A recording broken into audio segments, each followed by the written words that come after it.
Assalamualaikum warahmatullahi wabarakatuh.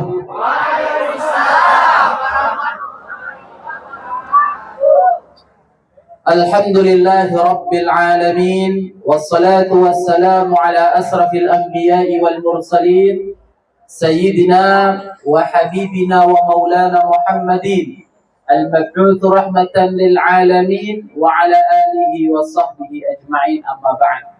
Rabbi israh li sadri wa yassir li amri wahlul 'uqdatam min lisani yafqahu qawli.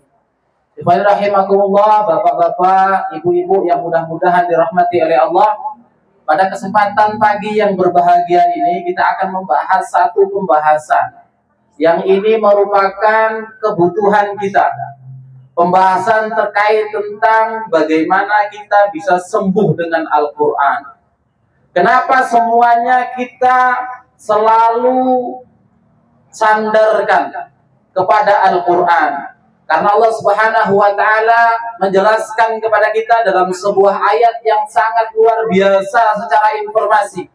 Ma faradna fil kitabi min syai', kata Allah, bahwa Allah Subhanahu wa taala ketika menjelaskan suatu hal di dalam Al-Quran, maka Allah Subhanahu wa ta'ala tidak menyisakan sedikit pun yang tertinggal untuk pembahasan-pembahasan tersebut. Artinya apa? Al-Quran itu sudah sangat sempurna. Maka salah satu yang akan kita bahas pada pagi hari ini adalah kita akan membahas bagaimana kita bisa sembuh dengan Al-Quran. Tujuannya apa? Karena hari ini kita sering mengeluhkan sakit. Siapa yang nggak pernah sakit?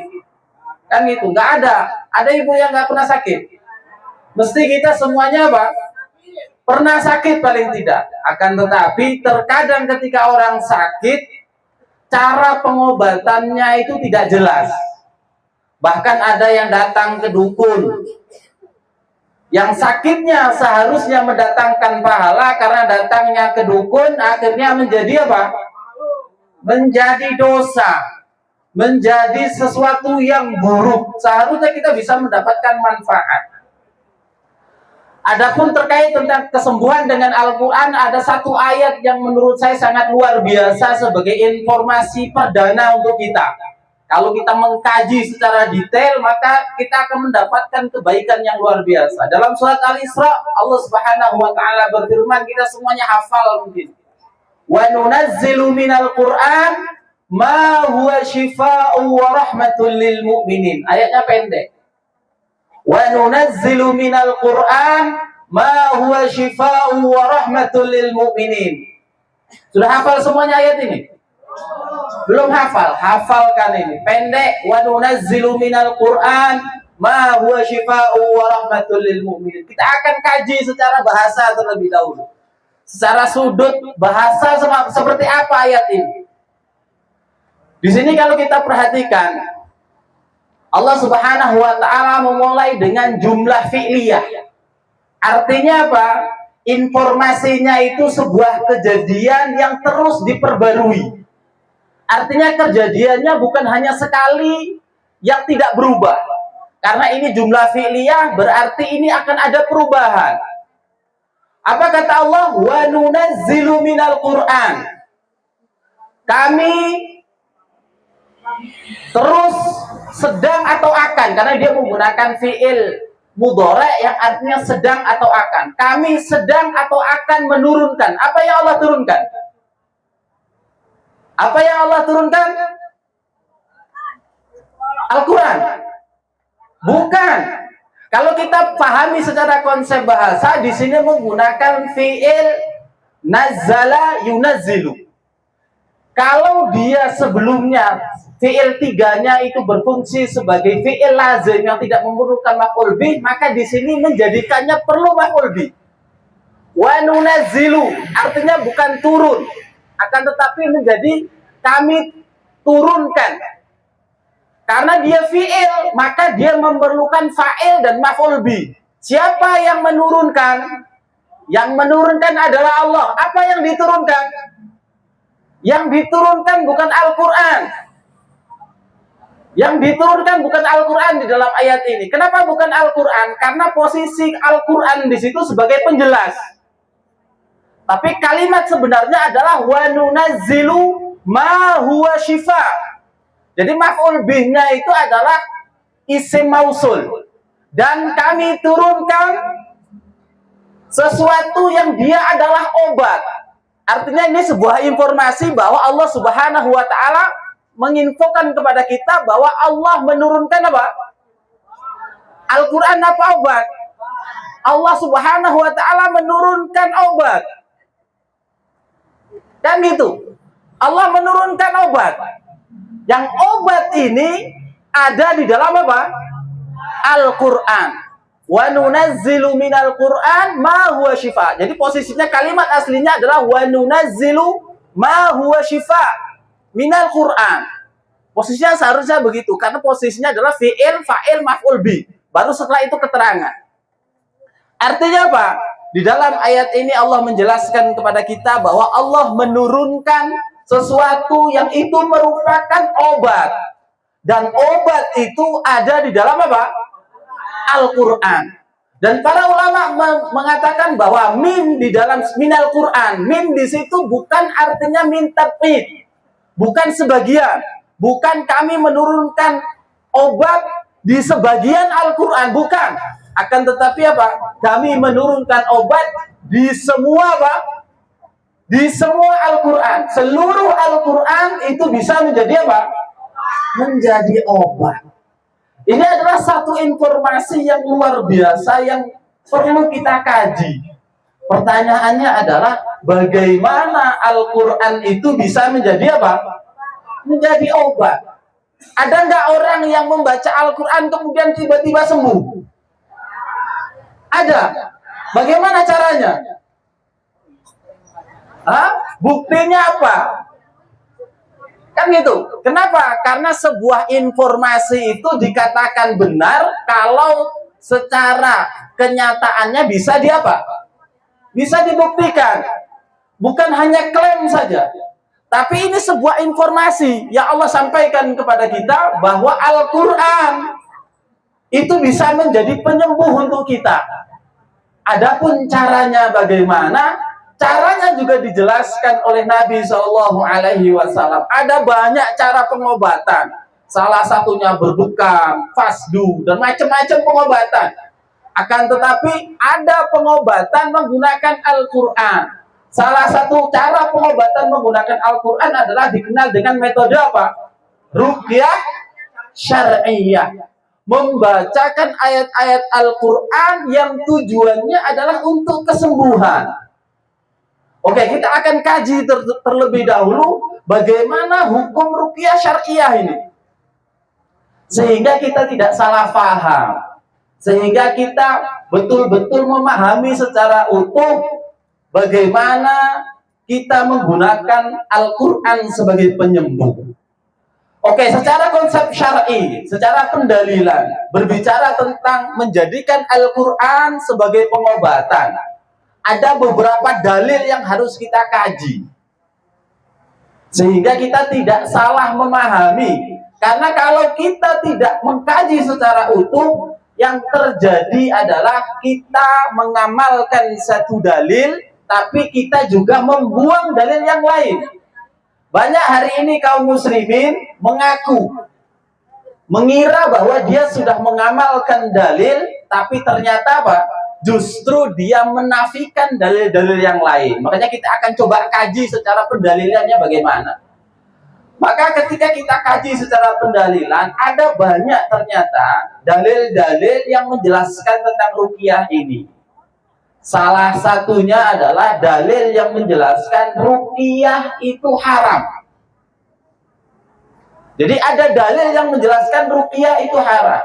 Salah satu dalilnya apa? Innar ruqa wat-tamaima wat-diwalata syirkun. Apa kata Nabi SAW? Sesungguhnya ruqyah, kemudian jimat, kemudian pelet, itu adalah bagian daripada apa? Kesyirikan. Berarti apa? Dalam hadis ini menjelaskan bahwa ruqyah itu bagian dari apa? Syirik. Kalau syirik hukumnya apa? Haram.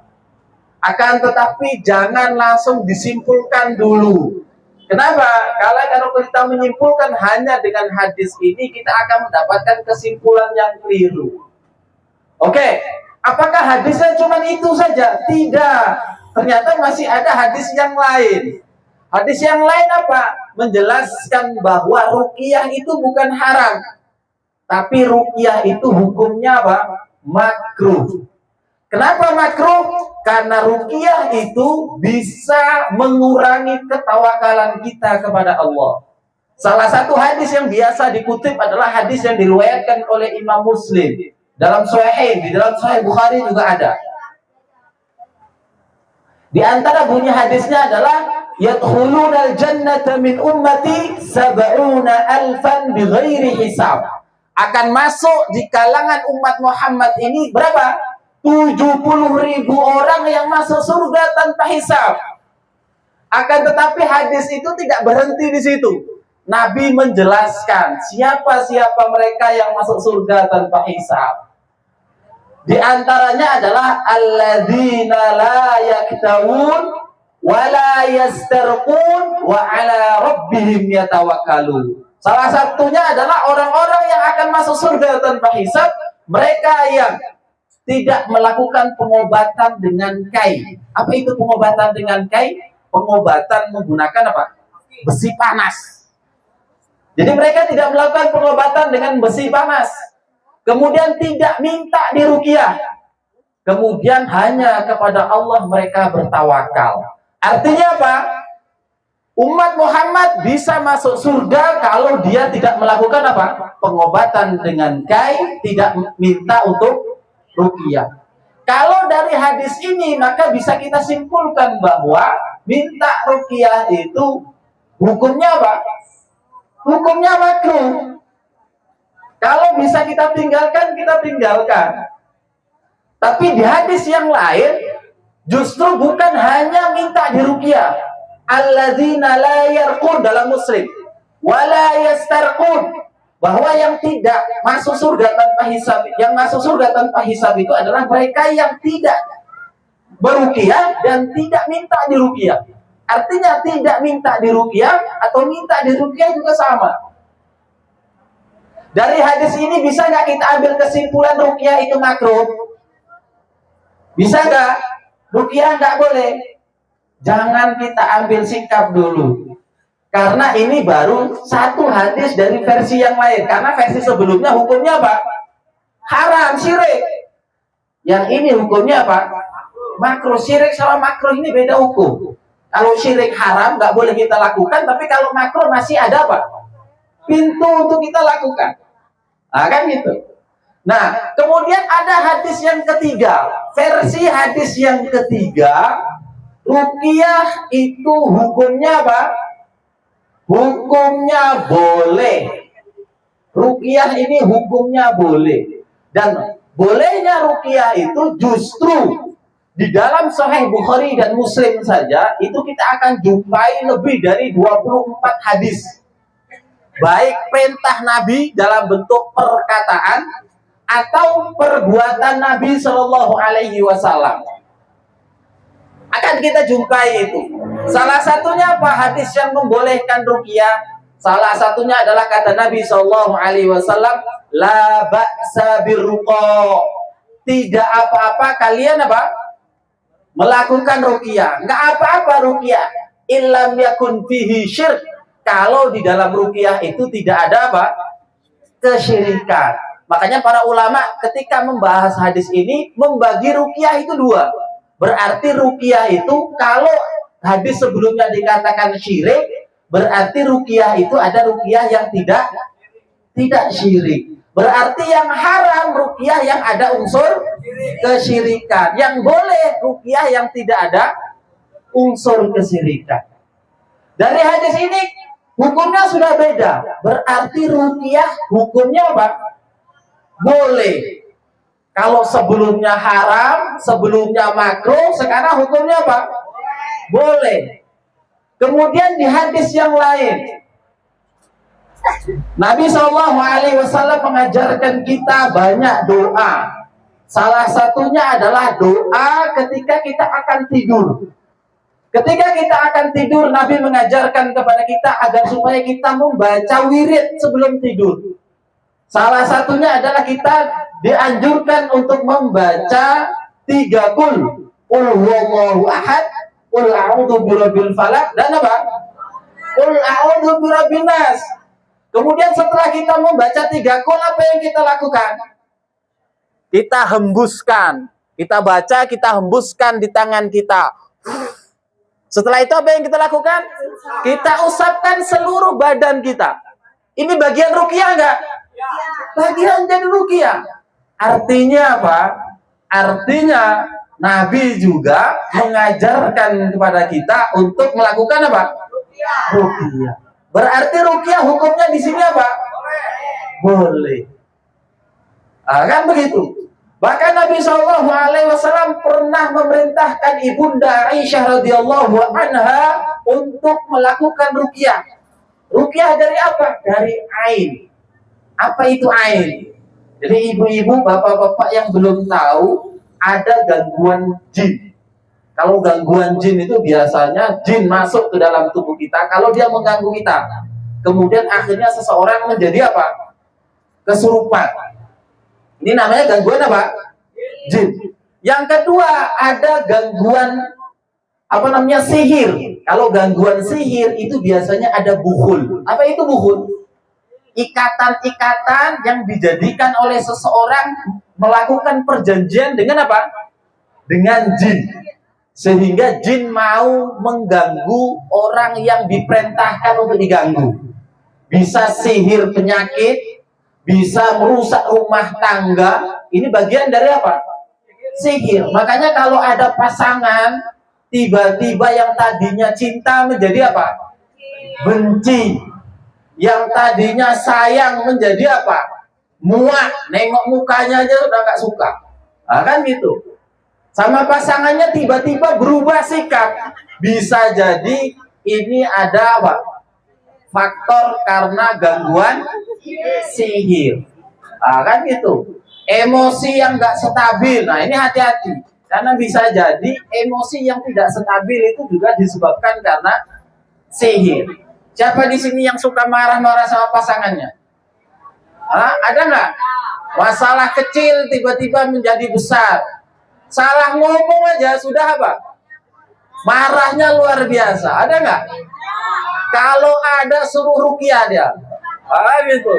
Biar diusir jinnya. Nah, kemudian ada yang disebut dengan ain. Apa itu ain? Ain itu adalah pandangan mata. Di surat Al-Falaq Allah mengajarkan kepada kita untuk berlindung. Wa min syarri hasidin idza hasad. Kita disuruh minta perlindungan kepada Allah dari pandangan orang yang dengki apabila dia telah dengki. Artinya apa? Pandangan orang hasad itu sangat berbahaya untuk kita.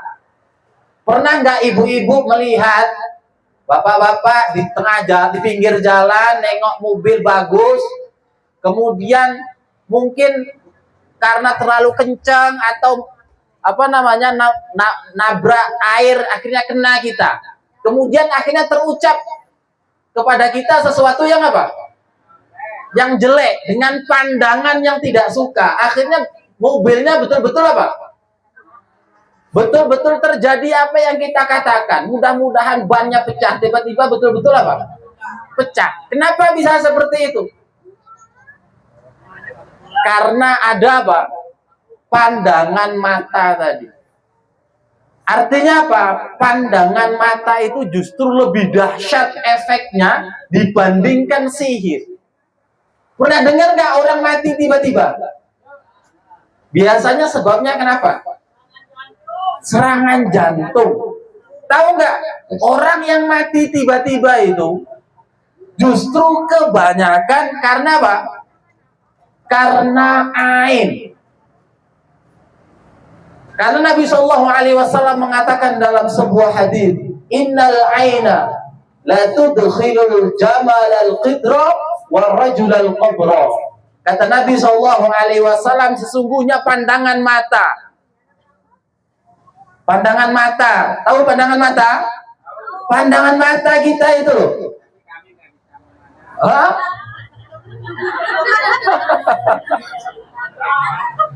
Paling tidak nggak bisa dengan mata kepala, tapi bisa melihat dengan mata apa? Mata batin. Mata batin itu justru lebih dahsyat. Karena mata batin itu bisa melihat sesuatu yang tidak bisa dilihat oleh mata kepala kita. Atau apa kata Nabi Shallallahu Alaihi Wasallam? Innal aina, sesungguhnya pandangan mata ini, la tudkhilul jamal al-qidra, itu bisa memasukkan onta yang sehat ke dalam apa? Ke dalam kuali. Jadi tiba-tiba binatang ternak kita mati. Matinya kenapa? Bukan karena diracun, tapi justru karena apa? Pandangan mata. Makanya hati-hati dengan pandangan mata. Makanya kalau orang yang tidak bisa memandang dengan mata kepala perlu bersyukur juga ternyata. Karena tidak membuat orang apa? Orang celaka. Karena terkadang kalau kita bisa melihat dan kita tidak mengetahui bagaimana efek pandangan kita itu, ternyata pandangan mata kita itu bisa mencelakai orang. Bisa memasukkan binatang yang sehat tiba-tiba masuk ke dalam kuali. Tiba-tiba kenapa masuk kuali? Sakit, akhirnya apa? Disembelih. Kan itu. Warrajulal qabro. Dan ternyata pandangan ain itu bisa memasukkan seseorang ke dalam kubur. Kenapa masuk ke dalam kubur dengan pandangan mata? Karena dipandang dengan pandangan ain tadi, kemudian sakit dan tiba-tiba langsung meninggal. Makanya kalau ada orang mati mendadak itu, kemungkinan bisa jadi bukan hanya jantung, tapi apa? Ada ain. Makanya kita perlu berhati-hati dengan ain. Nabi pernah memerintahkan kepada Ibunda Aisyah untuk apa? Untuk minta diruqyah dari apa? Dari ain. Kenapa? Karena cara kita supaya menangkal ain itu salah satunya dengan apa? Dengan ruqyah. Ruqyah itu dengan apa tadi? Dengan Al-Quran. Dari hadis ini berarti ruqyah hukumnya apa? Boleh. Bahkan Nabi memerintahkan. Kalau perintah itu berarti hukumnya apa? Sunnah atau wajib. Bisa sunnah bahkan bisa wajib. Oke, pertanyaannya sekarang. Kalau begitu, ruqyah itu hukumnya haram, ruqyah itu hukumnya makruh, ruqyah itu hukumnya boleh atau sunnah atau wajib? Hah? Yang mana ini? Bolehkah? Wajibkah? Makruhkah? Atau syirik haram tadi? Hah? Apa alasan kita memilih salah satu yang boleh tadi? Apa alasannya? Semuanya Al-Quran. Yang mengharamkan tadi dari hadis bukan? Hadis. Yang memakruhkan tadi hadis bukan? Hadis. Yang membolehkan hadis bukan?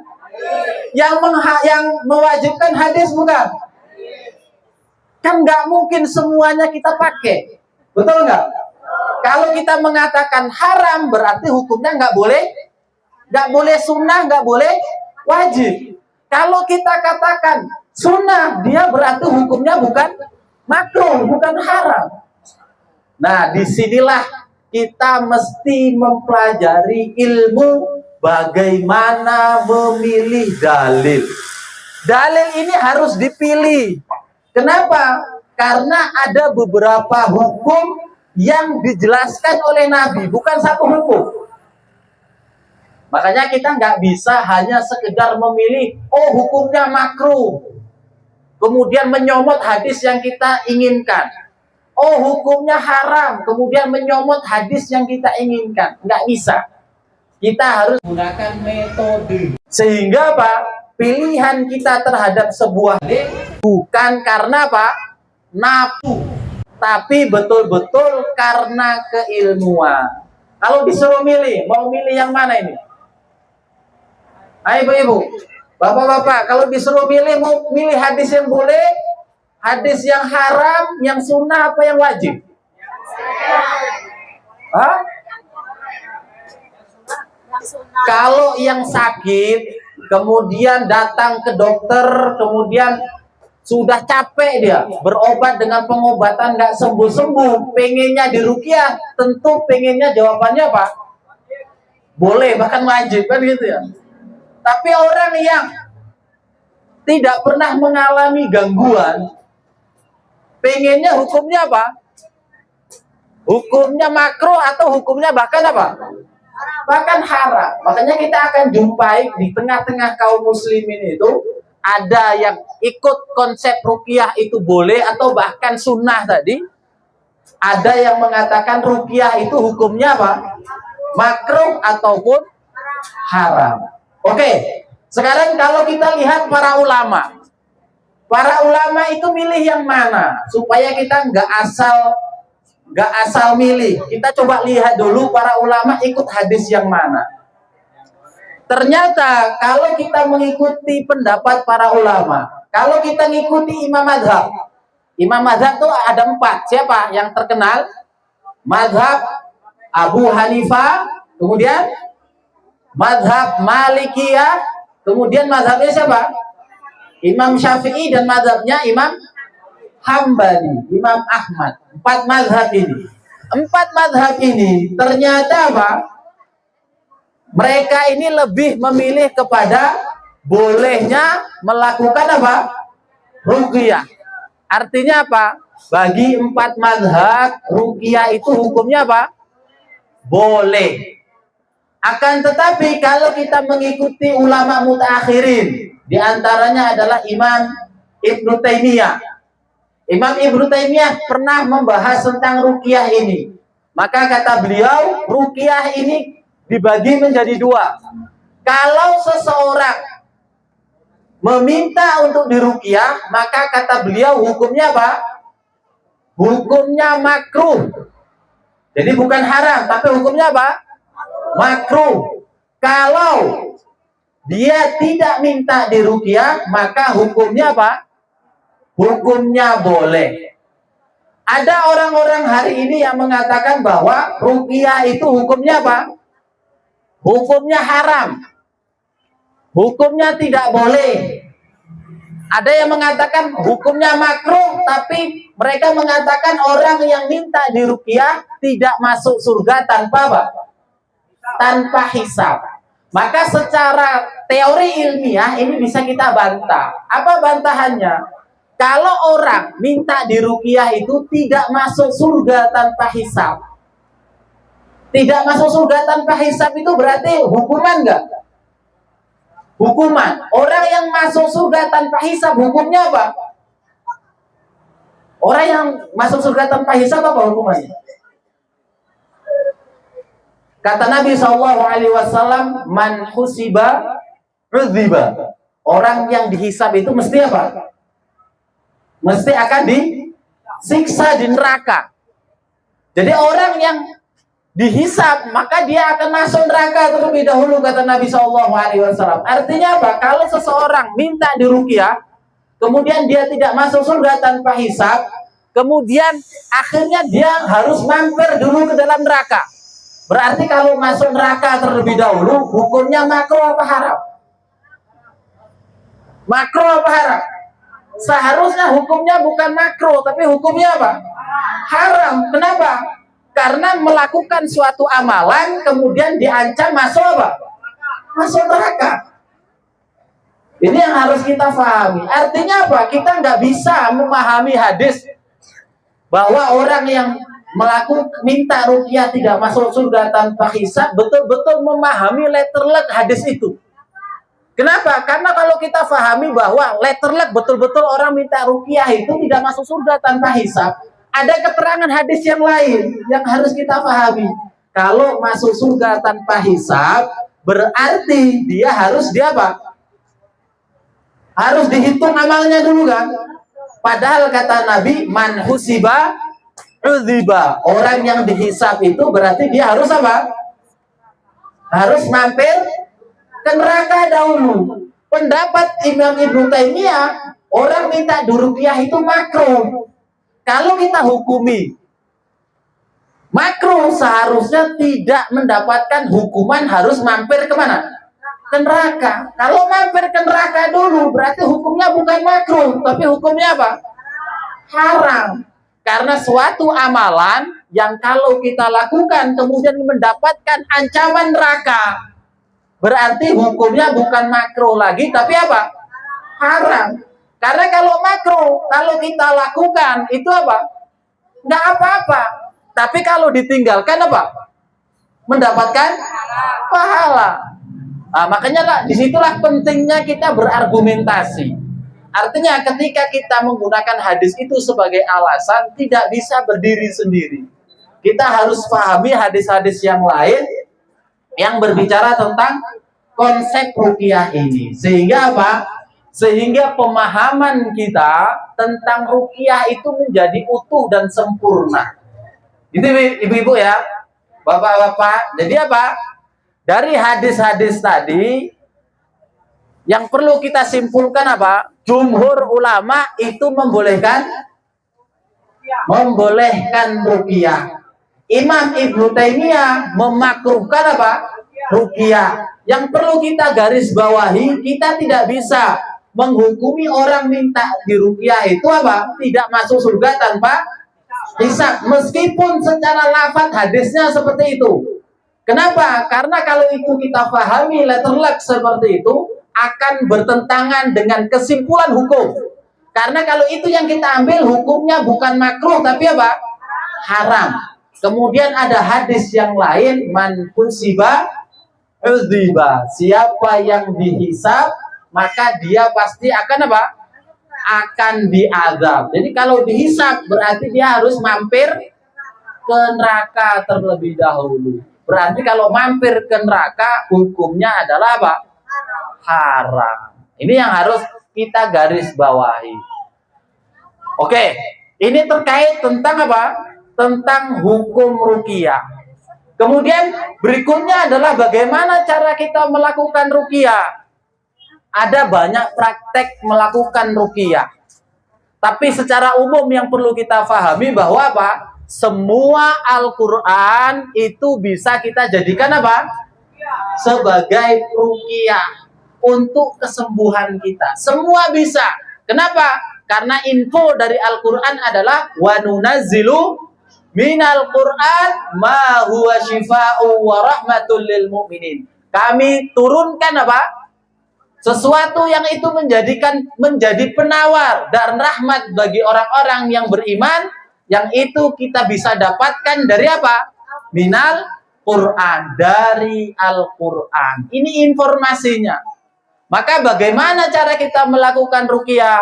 Lakukan ruqyah bisa dengan semua ayat Al-Quran. Jadi bisa dengan semua ayat Al-Quran. Akan tetapi kalau kita tidak bisa membaca semua Al-Quran, kan nggak mungkin kita meruqyah orang baca Al-Fatihah sampai apa? Sampai Anas. Kan gitu. Habis waktu kita. Kita pengennya apa? Membaca ruqyah itu satu bacaan sudah ada apa? Ada efek, ada pengaruh, kan begitu. Maka ayat-ayat pilihan bisa kita jadikan sebagai alternatif. Kalau ayat utama yang mau kita jadikan ayat-ayat ruqyah, salah satunya adalah surat apa?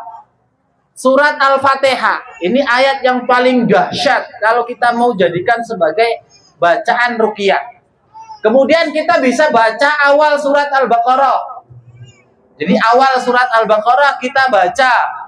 Kemudian kita baca wattaba'u ma tatlu syayatin ala mulki Sulaiman itu. Itu untuk sihir. Kemudian kita baca ayat kursi. Kemudian kita baca akhir surat Al-Baqarah. Kemudian apa? Kita juga bisa membaca 3 qul. Qul huwallahu ahad, qul a'udzu birabbil falaq, dan apa? Qul a'udzu birabbin nas.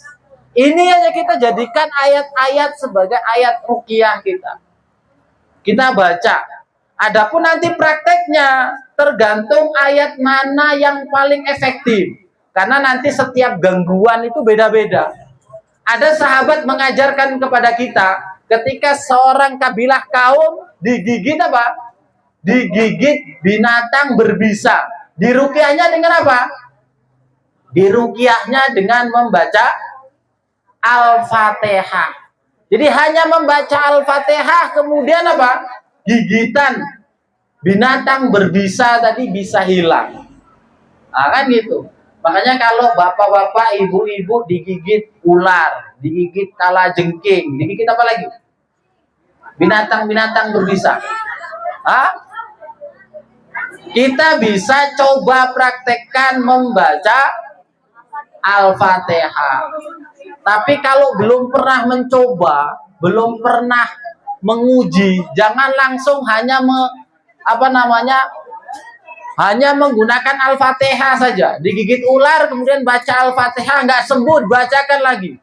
Kalau sudah 3-4 kali nggak sembuh, datang ke mana? Ke dokter lah. Bukan salah bacaannya, bukan salah Al-Qur'annya, tapi salah apa? Salah orang yang baca. Kan itu. Kenapa? Karena Al-Qur'an itu memiliki pengaruh tergantung bagaimana orang membacanya. Nabi SAW ketika membaca Al-Qur'an, maka apa pengaruhnya?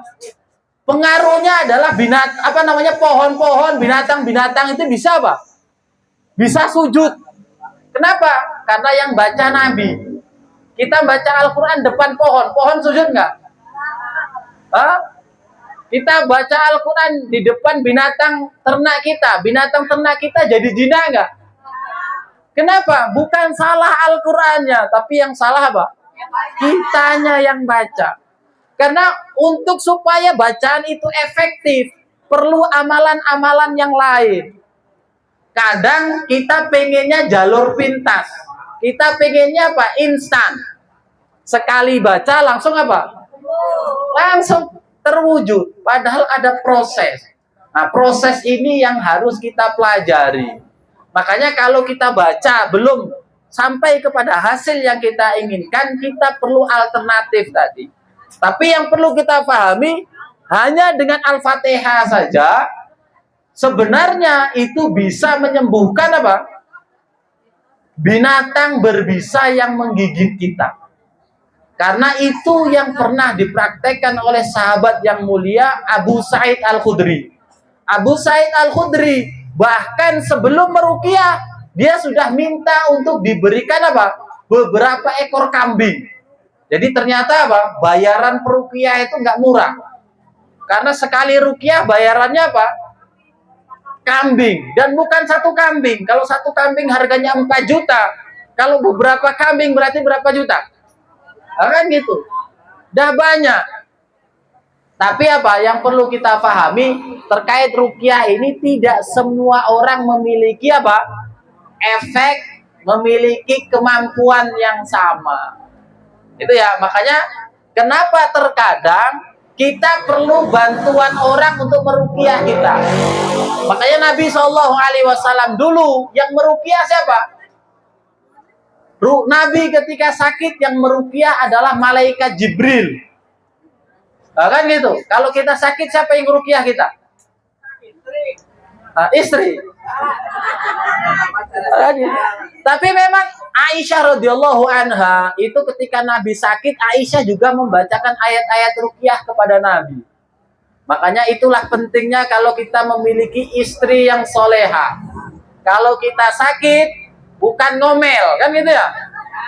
Kalau kita sakit bukan ngomel, tapi kalau kita sakit istri kita yang membacakan ayat-ayat ruqyah kepada kita.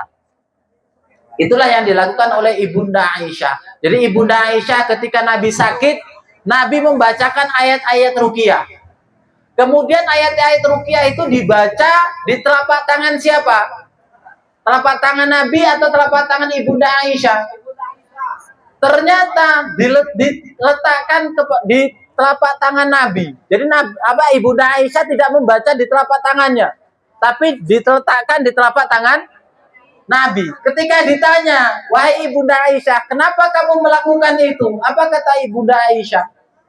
Ibunda Aisyah mengatakan bahwa tangan Nabi itu lebih halus daripada tangannya. Jadi Nabi itu seorang panglima, tapi tangannya apa? Lembut. Bahkan tangan Ibunda Aisyah itu kalah apa? Kalah lembut. Kan gitu. Itulah Nabi SAW. Sehingga apa? Sehingga Ibunda Aisyah lebih memilih tangan Nabi. Kemudian yang kedua, alasannya apa? Karena tangan Nabi itu lebih memiliki berkah daripada tangan Ibunda Aisyah. Kalau tangan Ibunda Aisyah biasa, tapi kalau tangan Nabi itu lebih apa? Berkah. Makanya Ibunda Aisyah membaca di tangan Nabi, kemudian menggunakan tangan Nabi untuk mengusapkan badan Nabi sendiri. Bukan karena Ibunda Aisyah tidak mau, tapi lebih kepada mengharapkan apa? Mengharapkan berkah. Inilah kalau kita bicara tentang apa? Tentang ruqyah.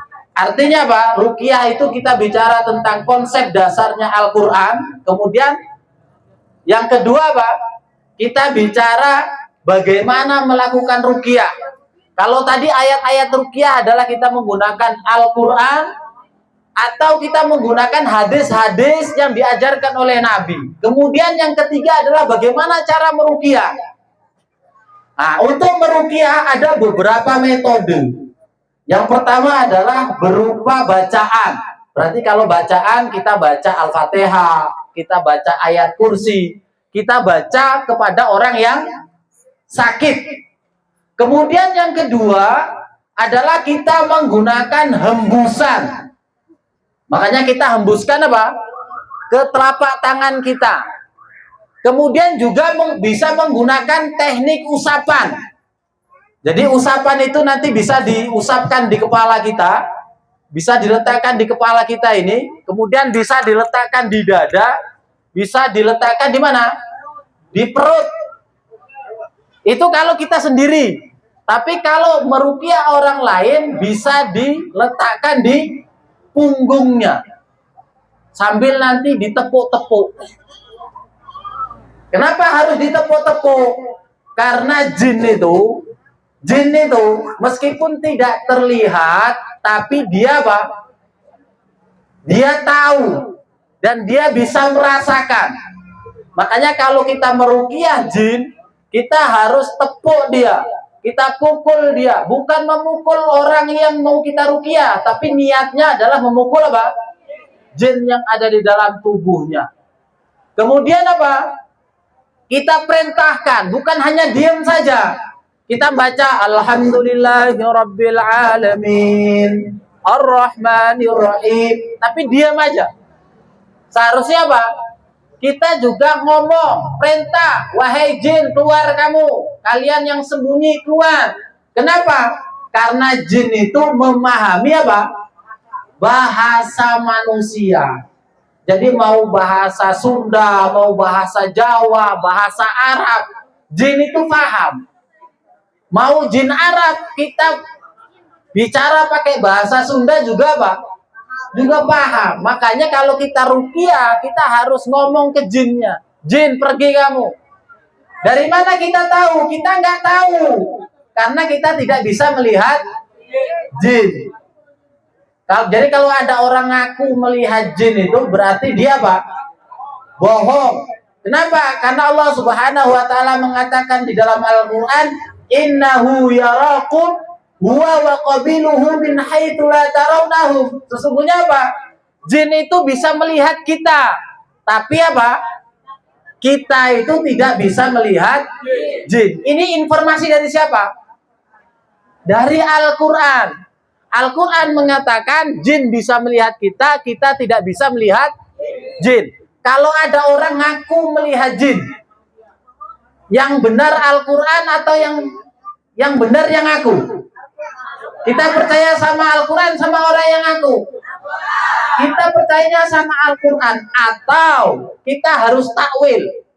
Bagaimana takwilnya?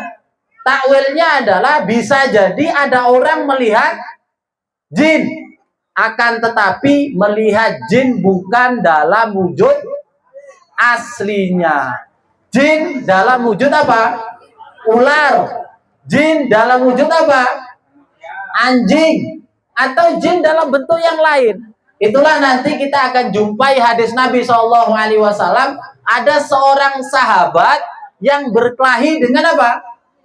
Dengan jin. Jinnya dalam bentuk apa? Ular.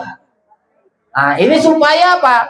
Supaya tidak terjadi kontradiksi antara info yang disampaikan di dalam Al-Quran dan info yang disampaikan di dalam apa? Hadis Nabi SAW. Harus dikompromikan. Bagaimana Al-Quran mengatakan kita tidak bisa melihat jin, bagaimana hadis menjelaskan kepada kita ada seorang sahabat yang berkelahi dengan apa? Dengan jin. Maka garis tengahnya apa? Bahwa kita bisa melihat jin, tapi bukan dalam wujud asli, tapi dalam wujud apa? Dalam wujud yang lain. Makanya ketika seseorang melihat jin itu biasanya bentuknya apa? Bentuk manusia atau menyerupai apa? Manusia atau menyerupai hewan. Kenapa? Karena tidak mungkin kita manusia itu bisa melihat jin dalam bentuk yang nyata, yang aslinya. Makanya kalau kita meruqyah orang, kita harus perintah, wahai kalian bangsa jin, kalian yang bersembunyi di dalam tubuh saudara-saudari saya, semuanya keluar. Bukan kita melihat jin, tapi apa? Kita hanya ngomong kepada jin tadi. Kalau ada jinnya, dia biar ikut kita.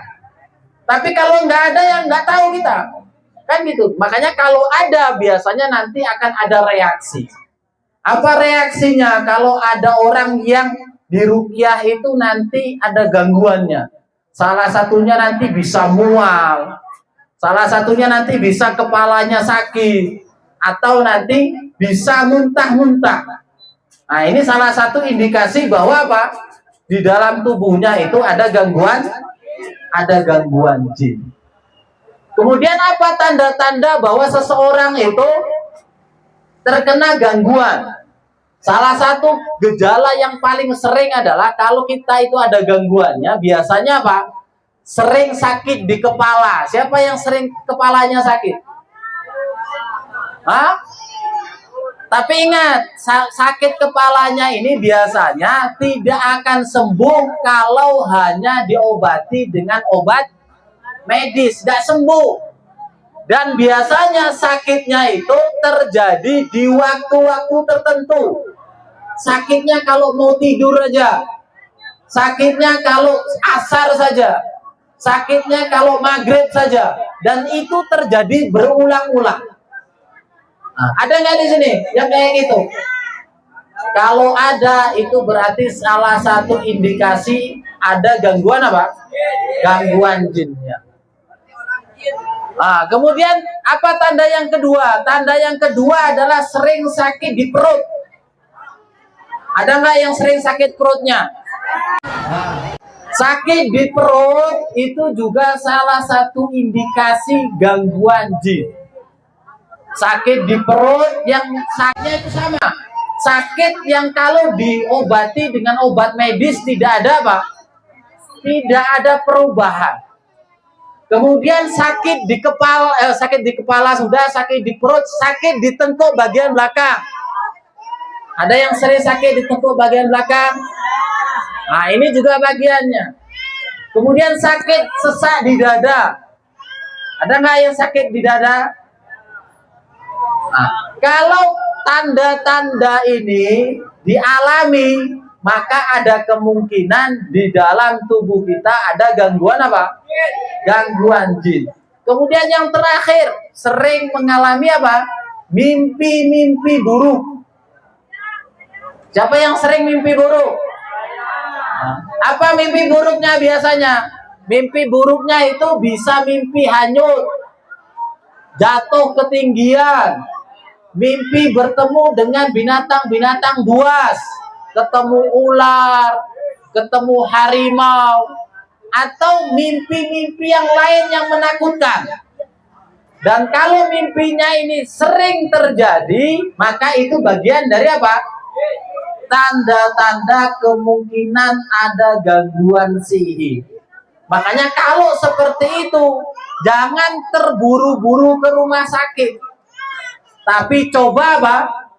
Lakukan ruqyah mandiri.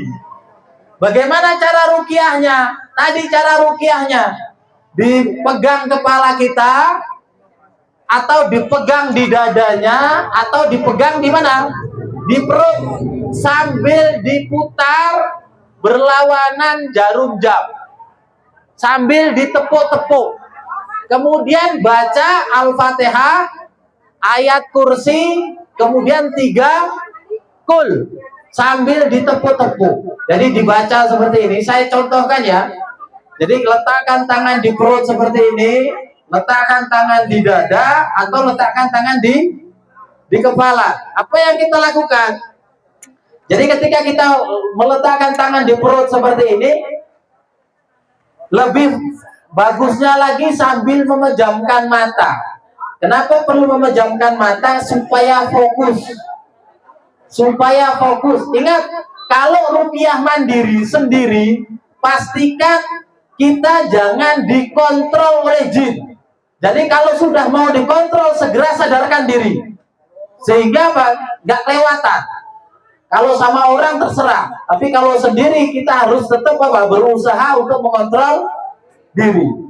Jadi diletakkan tangan di perut seperti ini, letakkan tangan di dada, atau letakkan tangan di kepala. Diputar sambil nanti ditepuk-tepuk. Kemudian kita baru membaca Al-Fatihah. Saya ambil contoh ya.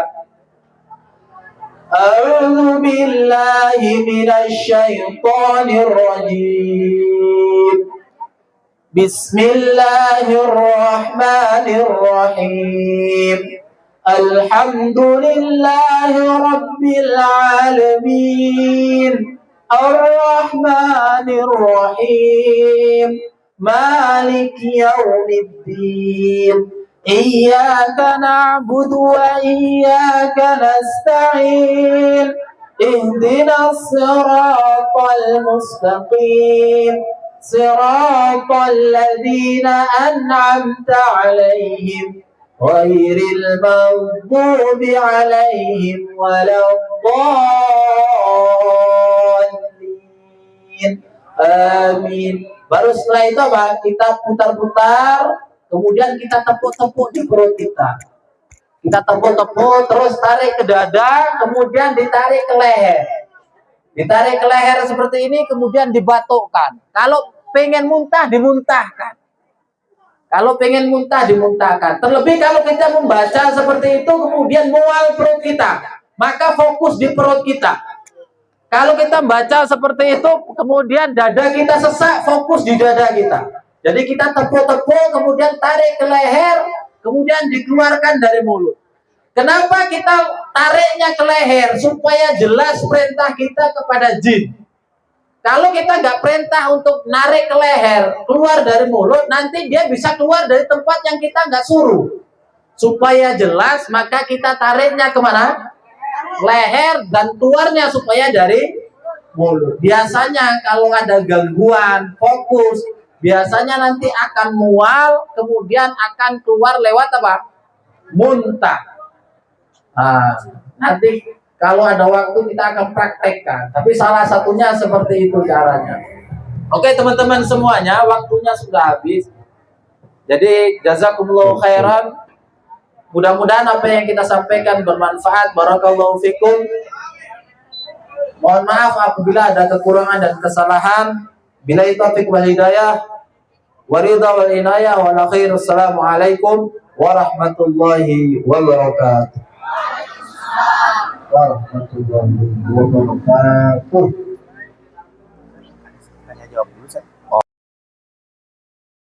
Pahami kalau kita mau jadi praktisi ruqyah, yang pertama berani. Karena kalau nggak berani sudah kacau loh ya. Ketika yang kita ruqyah kemudian ngamuk tadi, akhirnya kita bingung mau ngapain.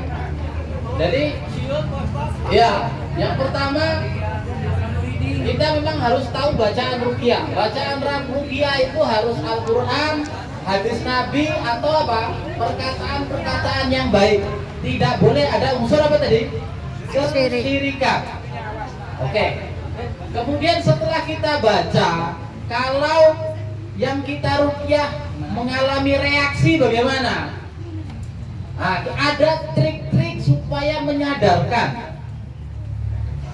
Jadi yang pertama begini, ketika pasien kita reaksi ngamuk-ngamuk, itu sebenarnya nggak perlu kita pegangi. Kenapa? Karena kalau kita pegangi, itu kekuatannya bukan kekuatan dia, bisa 10.000 jin di dalam. Jadi kalau kita pegang justru apa? Menyakiti pasiennya. Maka biarkan aja. Yang penting dia jangan berada di tempat yang berbahaya. Nah, yang penting kalau dia cuma ngamuk-ngamuk biar aja. Oke, itu yang pertama. Makanya ketika sudah seperti itu biarkan aja. Paling kita hati-hati sebagai peruqyah karena bisa jadi dia nyerang kita. Ada teknik yang paling mudah kalau dia ngamuk sebenarnya. Apa yang harus kita lakukan? Pegang lehernya. Jadi jangan lari. Kalau lari dia ngejar kita. Tapi kita cekik dia. Kenapa kalau kita cekik itu sudah menang? Karena orang yang kena gangguan itu dia biasanya serangannya itu kan bukan serangan terkontrol. Dia gerakannya itu kan gerakan, makanya kita pegang lehernya sudah nggak bisa apa-apa dia, nggak bisa meronta. Jadi kalau yang kita pegang tangannya dia akan melawan, kalau yang kita pegang kakinya dia akan melawan. Tapi kalau yang kita pegang lehernya maka dia sudah nggak berkutik. Kalau dia melawan cekik dia kuat-kuat, tapi jangan terlalu cekik mati nanti. Orang itu, tapi cekik dia. Nah, kemudian paling enak baca satu surat dalam Al-Quran, falam taqtuluhum walakinnallaha qatalahum wa ma ramaita id ramaita walakinnallaha rama wa liyubliyal mu'minina minhu bala'an hasanah. Itu baca ayat itu. Kemudian apa? Sebenarnya kalau paling enak itu kita tinggal cekik aja, kemudian baca ayat itu, kita kasih pilihan aja. Kamu mau keluar atau saya bunuh? Nah itu aja pilihannya. Ini bukan berarti kita bunuh betulannya. Kita nggak tahu, wajah kita nggak melihat. Itu ancaman kita kepada apa? Jin. Kalau kamu nggak keluar saya bunuh. Biasanya kalau jin itu tahu praktis ruqyah, biasanya dia sudah nggak berani. Saya keluar, biasanya udah gitulah. Bantu keluar. Yang penting aja kuat-kuat. Tapi jangan sampai apa tadi? Sampai mati, nggak bisa nafas. Jadi nyekik itu supaya dia tidak bisa nyerang kita. Karena kalau pukul dia nggak bisa pukul kita itu. Makanya sudah santai aja. Dekati aja sambil cekik. Kan gitu. Baru nanti kalau tekniknya itu sudah diputar aja. Kalau main menyadarkan yang seperti itu, dicekik kemudian diputar. Saya ambil contoh ya. Dia sudah nggak bisa melawan ini. Kalau dia mau mukul biar aja. Dia nggak akan mukul kita kayak gini nggak. Nah, habis itu tinggal kasih pilihan. Kamu keluar atau apa? Keluar atau saya bunuh. Kalau dia tetap bandel, tinggal diputar aja gini. Bukan lehernya diputar ya, tangan kita. Nah, gini aja. Nah, kalau lehernya diputar harus mati betul. Nah, biasanya pengalaman yang kita alami, kalau orang yang melawan seperti itu digitukan, biasanya setelah diputar itu biasanya langsung lemas. Nah, kalau lemas jangan langsung dibangunkan, biar aja dulu. Karena dia kecapean. Habis itu apa? Kita panggil namanya. Namanya siapa? Kita panggil aja. Gitu ya. Contoh namanya Udin. Kita tinggal bilang, Din, bangun Din. Nanti dia bangun. Jadi jangan khawatir, jangan takut. Kok dia nggak bangun-bangun? Panggil dia, sadarkan. Din, bangun Din. Dah buka mata. Nah biasanya dia akan terbang. Nah, makanya tadi nggak usah takut dan nggak usah panik. Sudah langsung seperti itu. Kemudian gitu juga kalau kita sudah capek ruqyah, pasiennya nggak sadar terus, gitu juga caranya. Tinggal cekik, kemudian apa? Diputar. Itu insya Allah langsung sadar. Kalau tidak, kita pegang kelingkingnya di daerah-daerah yang menjadi saraf-saraf besar, aliran darah besar, juga kita pegang juga. Gitu ya Pak ya. Wallahu a'lam. Gitu ya Pak. Itu lumayan Pak dicek. Itu adalah Al-Fatihah, kemudian ayat kursi dan 3 kul. 5 ini saja kita baca, kita ulang-ulang, insya Allah efeknya sudah luar biasa. Kalau mau kita tambahi, nanti ada banyak, ada ayat-ayat terkait tentang sihir, kemudian ayat-ayat yang terkait dengan gangguan, nanti bisa kita tambahkan. Akan tetapi 5 itu sudah menjadi apa? Kunci untuk ruqyah. Kemudian berikutnya adalah pengalaman sebenarnya. Karena nanti orang itu beda. Imam Ahmad ketika disuruh untuk meruqyah, Imam Ahmad bahkan tidak baca apa-apa. Tapi apa? Ngirim sendalnya. Nih sendal saya ini bawa ke orang yang kesurupan. Baru datang sendalnya Imam Ahmad, jinnya langsung apa? Kabur. Kenapa? Karena sendalnya Imam Ahmad dan Imam Ahmadnya masih hidup, kan itu. Maka setelahnya ketika Imam Ahmad sudah meninggal, sendalnya dibawa ke orang yang kesurupan, jinnya tertawa-tawa. Kenapa? Dulu saya takut bukan kepada sendal Imam Ahmad, tapi saya takutnya kepada siapa? Kepada Imam Ahmad. Nah, makanya bacaan kita itu, kita jangan fokus ayat-ayat apa yang harus kita baca, tapi lebih fokus kepada perbaikan diri kita sebagai apa? Praktisi ruqyah. Semakin keimanan kita kuat, semakin keyakinan kita kuat, maka bacaan kita semakin apa? Semakin dahsyat. Makanya Allah mengatakan dalam Al-Quran bahwa kalau sekiranya ada bacaan, surat Ar-Ra'd, kalau ada bacaan yang bacaan itu bisa membelah bumi, bisa membuat gunung berjalan, bisa membuat orang mati berbicara, maka itu adalah apa? Al-Quran. Artinya apa? Al-Quran ini sebenarnya kalau kita tahu rahasianya, orang mati bisa kita ajak apa? Bicara. Gunung bisa kita jalankan. Kan gitu. Bukan dongeng. Kan gitu. Kita bisa membelah bumi. Akan tetapi harus tahu apa? Rahasianya.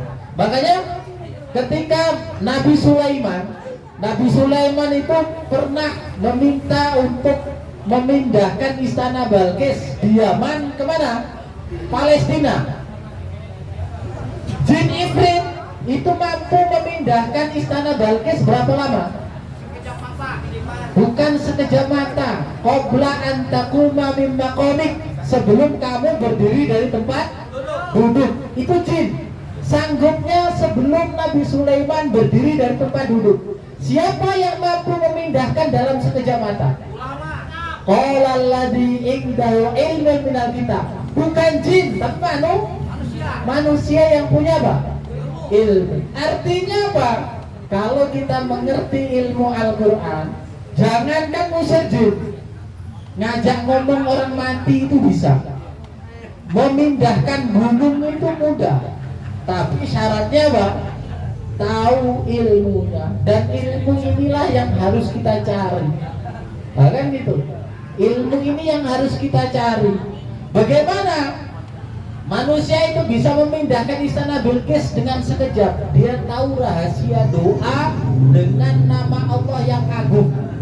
Cuman yang perlu kita pahami, kita bisa tahu nama Allah yang agung. Ulama menjelaskan, salah satunya adalah Ya Dzal Jalali wal Ikram, Ya Hayyu. Makanya ayat-ayat yang ada Ya Hayyu Ya Qayyum, kalau kita gunakan untuk ruqyah itu apa? Dahsyat. Ayat kursi itu kenapa dahsyat? Karena di situ ada apa? Ya Hayyu Ya Qayyum. Akan tetapi untuk sampai memindahkan istana Balkis dalam waktu sekejap itu kan butuh apa? Bukan hanya doa saja kan? butuh amalan-amalan yang lain, dan itu tidak bisa didapatkan kecuali dengan apa? Dengan ilmu tadi, harus dipelajari. Kan gitu. Kalau hanya ngusir jin aja nggak bisa, apalagi pindahkan istana Balkis. Makanya kita harus terus melakukan pengkajian agar supaya bacaan kita itu betul-betul apa? Tajam.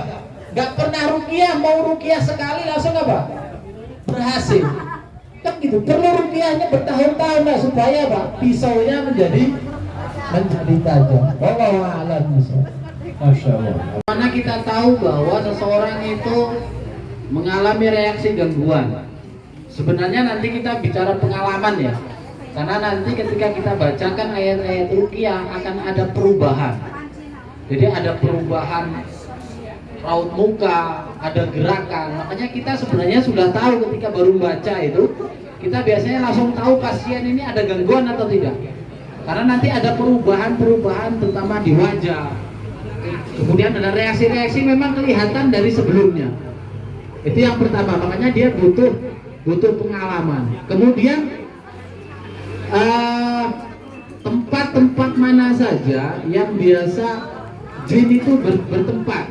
Makanya yang saya bilang tadi, kenapa tanda-tanda gangguan itu adalah sakit di perut, sakit di kepala, dada, kemudian apa? Tengkuk bagian belakang. Di tempat-tempat inilah jin itu biasanya apa? Bertinggal. Biasanya tinggalnya kalau nggak di tengkuk kita ini, di kepala kita, kemudian apa? Di dada, kemudian apa? Di perut. Meskipun nanti ada di tempat-tempat yang lain. Kayak contoh ada sihir supaya orang itu lumpuh. Maka posisi jinnya di mana? Di kakinya. Tapi ini adalah posisi-posisi standar. Makanya kalau kita mau pukul di tempat-tempat yang biasa ada gangguan tadi. Makanya di perut kita ditepuk-tepuk begini, kemudian di mana? Dada kita, di kepala kita, dan di punggung kita. Kemudian kalau kita bersama dengan pasien, cara mukulnya harus diperhatikan. Jangan mukul pakai rotan dihantam. Kan gitu. Sakitlah dia, nggak mau ruqyah lagi.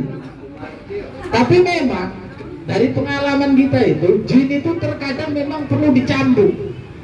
Tapi cambuknya harus terukur. Jangan kita pukul pasien nggak terkontrol. Ada tempat pukul yang paling mudah itu di telapak kaki.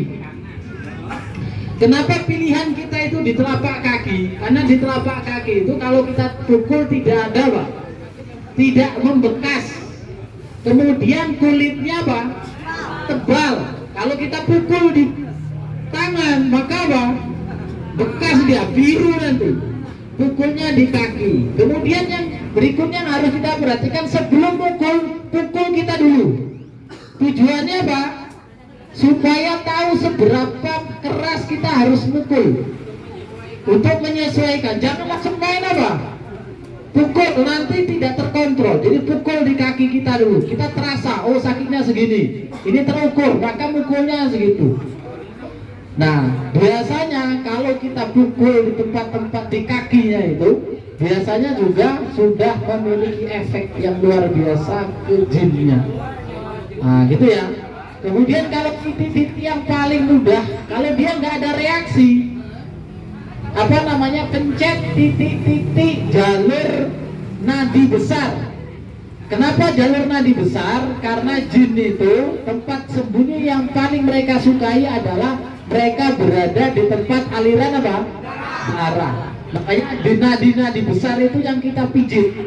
Supaya apa? Kita tahu ini sembunyi atau enggak. Karena ada jin itu dibaca dia nggak ada reaksi apa-apa. Kenapa? Karena sudah nyaman sama kita gitu.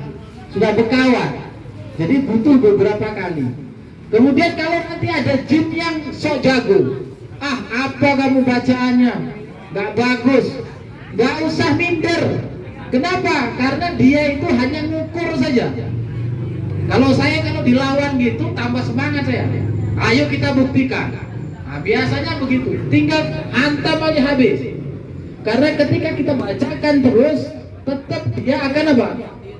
Akan hancur. Sekali dia tahan, dua kali dia tahan, ketiga kali dia mesti apa? mesti akan hancur. Makanya itu yang harus kita pahami. Jadi titik-titik besar, kemudian kepala, tengkuk, dada, dan apa? Dan perut. Nah, ini yang paling sering mereka berada. Nah, kemudian untuk memastikan kita komunikasi, karena kalau kita diam dia nggak tahu, nggak ada ajak ngomong kan. Kalau kita ajak ngomong biasanya dia jawab. Nah, kalau dia jawab, kita jangan terlalu peduli. Dia ngomong apa nggak usah dipercaya dan nggak usah dia apa? Dibenarkan, biar aja. Karena jin itu kadang mau ngasih informasi. Oh, saya diutus oleh si fulan. Karena kita nggak tahu bener diutus atau dia adu domba. Takutnya dia ngomongnya apa? Dusta, kita percaya. Makanya omongannya nggak usah digubris, biarkan aja dia ngomong apa. Jadi mungkin itu. Wallahu a'lam. Masya Allah. Alhamdulillah. Terakhirnya di ibu-ibu satu lagi. Oh ini dari tadi. Assalamualaikum warahmatullahi wabarakatuh. Saya Sri Mulyani. Saya izin bertanya Pak Ustadz. Biasanya itu di ruqyah kan reaksinya tuh ada yang ngamuk-ngamuk, ada yang mual. Terus ini reaksinya dingin, kayak kedinginan gitu. Apa ya bahasa Sunda tuh kayak kabulusan gitu. Itu harus gimana? Assalamualaikum warahmatullahi wabarakatuh.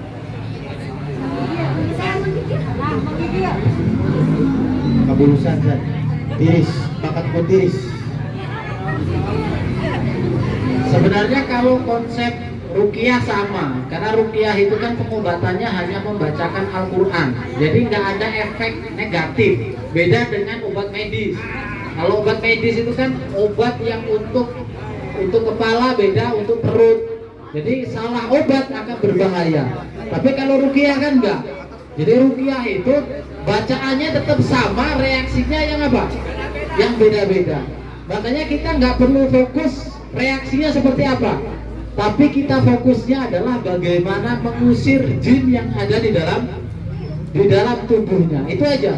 Kalau reaksinya bisa macam-macam. Makanya nanti tergantung, biasanya itu sihir. Kalau sihir itu kan tergantung siapa yang ngirim. Makanya nanti ada sihir perceraian. Ini yang paling sering terjadi. Bahkan di Jawa Barat ini kasus perceraian itu yang paling apa? Paling banyak. Nah, yang perlu kita pahami, kasus perceraian itu yang paling sering terjadi disebabkan karena apa? Karena sihir. Itu yang kedua dan ketiga. Nah, tapi yang paling sering terjadi itu adalah karena sihir. Nah, biasanya perceraian itu nanti sejagaris lurus dengan sihir cinta. Makanya ada orang suka sama kita tapi nggak tercapai. Kan gitu. Cinta ditolak, hukum bertindak. Nah, itu kita. Karena itu. Nah, makanya kita nggak usah fokus di efeknya, karena efeknya bisa macam-macam kalau sihir itu. Tapi yang perlu kita pahami, sihir itu nggak nyata aslinya. Jadi sihir itu aslinya tidak nyata. Kemudian yang perlu kita pahami juga, siapapun bisa terkena sihir. Bahkan Nabi Musa, Nabi Muhammad itu juga pernah terkena sihir. Makanya kalau kita terkena sihir, jangan berkecil hati. Jangankan kita, orang terbaik saja terkena sihir. Tapi yang perlu kita pahami, sihir itu nggak nyata. Akan tetapi sugesti yang di kepala kita itu yang akhirnya betul-betul apa? Terjadi. Sebenarnya nggak sakit, tapi akhirnya kita yakin sakit, akhirnya betul-betul apa? Sakit. Makanya nanti sihir itu kalau secara medis sudah terdeteksi medis, maka dibantu juga dengan pengobatan medisnya. Karena berarti secara fisik betul-betul kena. Tapi kalau belum, fokus saja dengan apa? Dengan bacaan Al-Quran tadi. Makanya kita nggak perlu harus tahu ini kalau berubah begini bacaannya apa, beda, sama aja. Tapi fokus kita apa? Musir jin yang di dalam tubuh kita. Itu saja. Wallahu a'lam. Masya Allah, barakallahu fikum. Alhamdulillah, Bapak Ibu mudah-mudahan bisa menjawab dan juga mencerahkan untuk kita semuanya. Amin ya rabbal alamin. Langsung saja mungkin ke acara terakhir.